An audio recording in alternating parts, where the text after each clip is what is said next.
كوم ماريو رقم 1 5 إينارو مارتين 14 ستوفي إدوين فريق الاستوني. طاقم تحكيم المباراة كما أشار بالنسبة ترويض كل من رضا الخياري انس دحاني للمنتخب الوطني المغربي. هل هو قادر اليوم على الأقل خروج كما يقال بأقل الأضرار في مباراة تنطلق في هذه اللحظات من جانب عناصر المنتخب الاستوني؟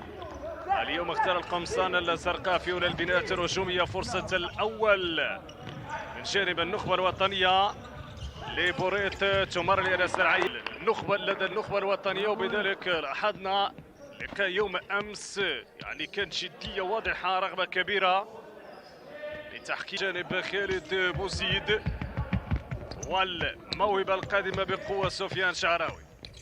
ملعوبة من انس والهدف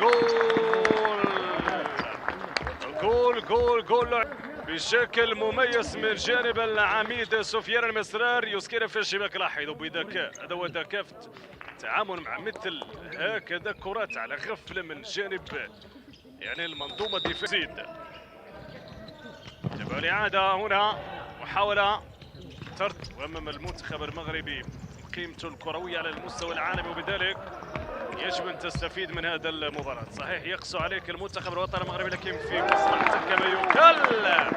والهدف الثاني كمغربيه بسهوله هنا، تحضير ثم اسكان في شباك مرمى الحارس كوم ماريو.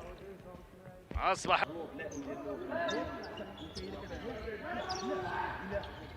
من جديد للنخبه الوطنيه في وضعيه هجوميه. العيان جول العيان الفنية بلمسة أطلسية وفي الشباك الاستونية من جانب فنان اسمه انس العيان. كلاحظوا اللمسة حضرت من جانب بلال بقالي، يظهر بلال بقالي ويظهر انس العيان. ممتع هذا اللعب، جميلة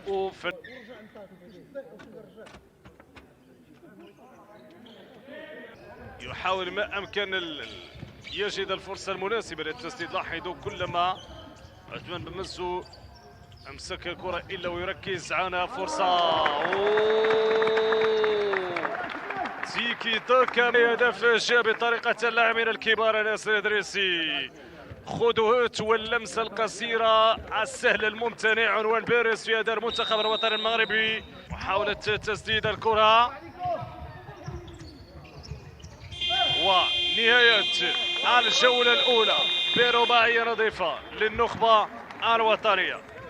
ننتظر المزيد في الجولة الثانية في هذه المباراة الودية بين أسود. دولة ليبيا أكيد ستستفيد هذه المجموعة من خبرات وإمكانيات وقدرات الناخب الوطني هشام دكيك. إذا الشوط الثاني ينطلق في هذه اللحظات، ينطلق معه التطلعات والأماني من أجل إضافة أهداف أخرى. واللمسة من جانب خالد بوزيد لاعب غارسيا الإسباني يسجل خامس الأهداف. إذا هدف من جانب خالد بوزيد، خامس الأهداف للمنتخب الوطني المغربي، ما خلاش يتنفس. هذا المفهوم كما نقول بالعامية. نوما تيماري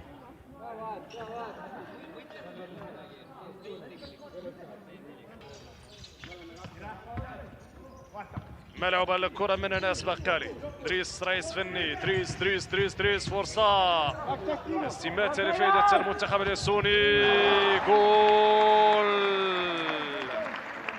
يسجل السادس للمنتخب الوطني المغربي سفيان الشعراوي بعد الهف والهدية التي قدمت من جانب العميد ستوفيدوين.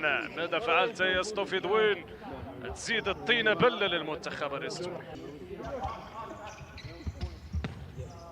من الجهة اليسرى محاولة الضغط والهدف يأتي. جميل الهدف، جميل قدير يسجل هدف آخر. لاحظوا الهدية، لا يتم التفريط في مثل اليمنى. متابعة من الحارس، يظهر في هذه اللحظات الحارس محمد شريد وهجمة مرتدة سريعة خطيرة.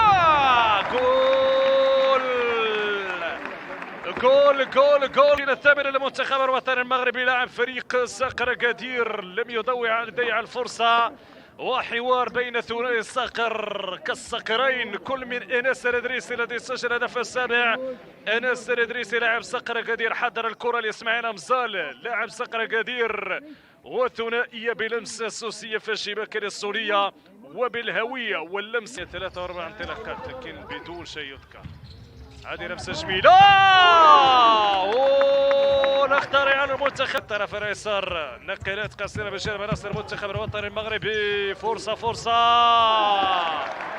جول جول جول جول جول جول جول دريس رياس الفني. الهدف التاسع للمنتخب بعدما كان الثامن لاسماعيل امصار. بالفعل دريس رياس الفني. نتقدم ونراوغ ونسدد ومن راس صديقه هذه تحتسك الكره. فرصه مغربيه وعلى الهدف وعلى الهدف مرجاني يضيف الهدف رقم 10. صفحات 10 اهداف دون مقابل رافة بالمنتخب الصوني الأسود.